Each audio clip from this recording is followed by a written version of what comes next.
In the early 2000s, there was one name that dominated the mobile phone world: Nokia, for millions of people. A Nokia phone was their first mobile device. It was famous for being strong, reliable, and almost impossible to destroy at its peak. Nokia was the biggest phone company on Earth, controlling a huge part of the global market and becoming one of the most valuable technology brands in history. But then something unbelievable happened. A company that looked unstoppable started losing everything. The phones that once filled every pocket began disappearing. The brand that millions trusted was suddenly fighting for survival. So, what happened? How did Nokia go from being the king of mobile phones to becoming a warning story for businesses around the world? This is the story of Nokia's rise, its mistakes, and the decisions that changed its future forever.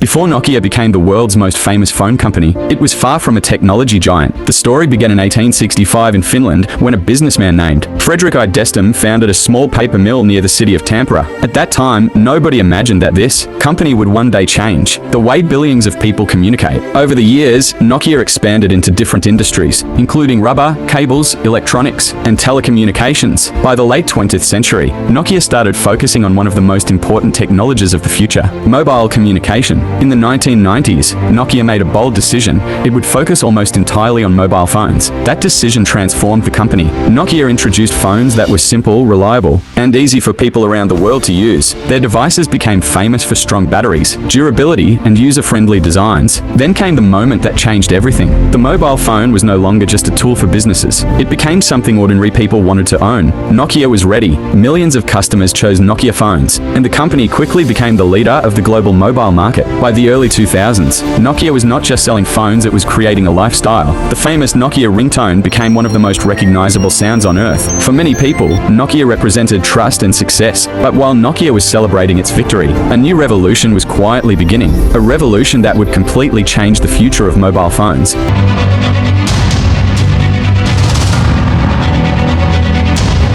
At the beginning of the 2000s, Nokia was not just a phone company.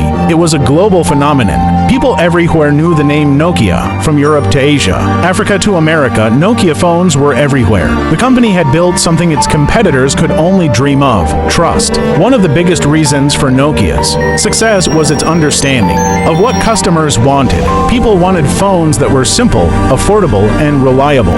Nokia delivered exactly that. Then came one of its most famous devices, the Nokia 3310. Released in 2000, the phone became a cultural icon. It was known for its incredible durability, long battery life, and the famous game Snake that entertained millions of users. For many people, the Nokia 3310 was more than a phone. It was a memory. But Nokia's success was much bigger than one device. The company created hundreds of different models for different types of customers. Whether someone wanted a basic phone or a more advanced device, Nokia had an option. Nokia had become the world's largest mobile phone manufacturer. Its market share was enormous, and its brand value reached billions of dollars. The company had talented engineers, strong global distribution, and millions of loyal customers. From the outside, Nokia looked unbeatable, but history has shown that even the biggest companies can fall. While Nokia was enjoying its success, a new type of phone was being developed, one that would change the rules of the entire industry. A phone with a powerful computer inside, a phone with a touch screen, a phone that would challenge Nokia's idea of what a mobile phone could be. The smartphone revolution was coming, and Nokia was not ready.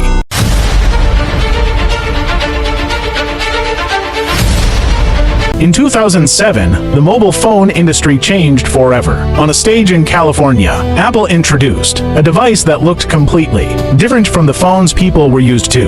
The iPhone, it was not just a phone. It was a pocket-sized computer with a touchscreen, internet access, and a completely new way of interacting with technology. Many people saw the future immediately. But inside Nokia, the reaction was different. At the time, Nokia was still the world's largest phone manufacturer. The company had millions millions of customers and years of experience. But success created a dangerous problem. Nokia believed it already understood the mobile phone market. The company focused on improving existing phones while the industry was moving towards something new. Smartphones built around software and applications. The biggest challenge was not the hardware. Nokia could build excellent phones. The problem was the operating system. Nokia's Symbian system had been successful for years, but it was not designed for the new touchscreen era. Developers and customers started moving toward Apple's iOS and Google's Android. While competitors were building new ecosystems, Nokia struggled to adapt. The company tried to respond, but decisions were slow. Large internal structures made it difficult to move quickly. The world was changing faster than Nokia could react. Millions of people began choosing smartphones that offered better apps, better internet experiences, and easier user interfaces. The company that once led the mobile revolution was now trying to catch up with it. Nokia had the brand, it had the customers, it had the resources. But in technology, past success does not guarantee future success. And Nokia was about to learn one of the hardest lessons in business. A company can be a leader today and become irrelevant tomorrow if it refuses to change. For years, Nokia had been the king of mobile phones. But after the smartphone revolution began, the company started losing the position it had worked so hard to build. Customers who once chose Nokia began moving to Apple's iPhone and Android phones from companies like Samsung. The problem became bigger every year. Nokia still had talented engineers and a powerful brand, but the company was fighting a battle that was no longer about making phones. The new competition was about software, applications, and creating an entire digital ecosystem. Nokia tried to fight back. The company introduced new smartphones and partnered with Microsoft to use the Windows Phone operating system.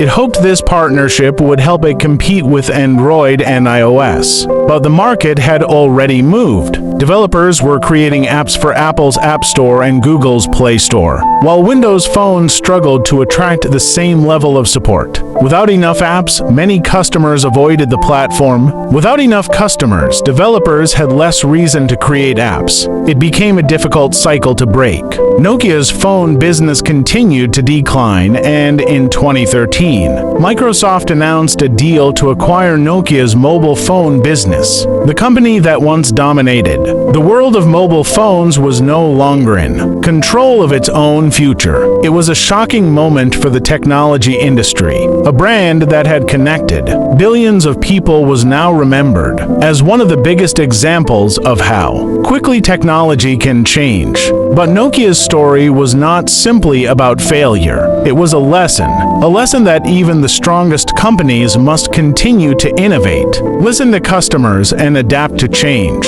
Because in business, the biggest danger is not always your competitors. Sometimes it is believing that your past success will last forever.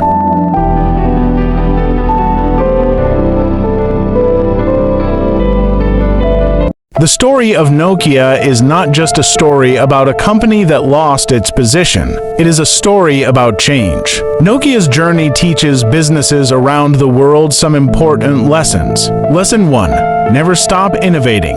Nokia became successful because it created products people loved. But the same success that made Nokia powerful also made it comfortable. The technology world never stops moving. A company that stops improving can quickly fall behind. Success today does not guarantee success tomorrow. Lesson 2. Listen to the future, not just the present. When the smartphone revolution arrived, the future of mobile phones was changing. Customers were no longer looking for only strong hardware. They wanted better software, apps, and connected experiences. The companies that understood this change moved ahead. Lesson 3. Speed matters. In a fast-moving industry, making decisions quickly can be the difference between winning and losing. Nokia had talented people and valuable resources, but its slow response allowed competitors to take the lead. Lesson 4. Protect your brand through change. A strong brand is powerful, but a brand alone is not enough. Customers remember companies that continue to give them what they need. The world does not reward companies for their history. It rewards companies that create the future. Today, Nokia's story remains one of the most important business lessons ever told. A company can become the biggest in the world, but staying at the top requires constant learning, adaptation, and courage. Because the biggest companies don't fail because they are weak. Sometimes they fail because the world changes faster than they do. This was the story of Nokia, a giant that changed the world, and a reminder that no company is too big to fall.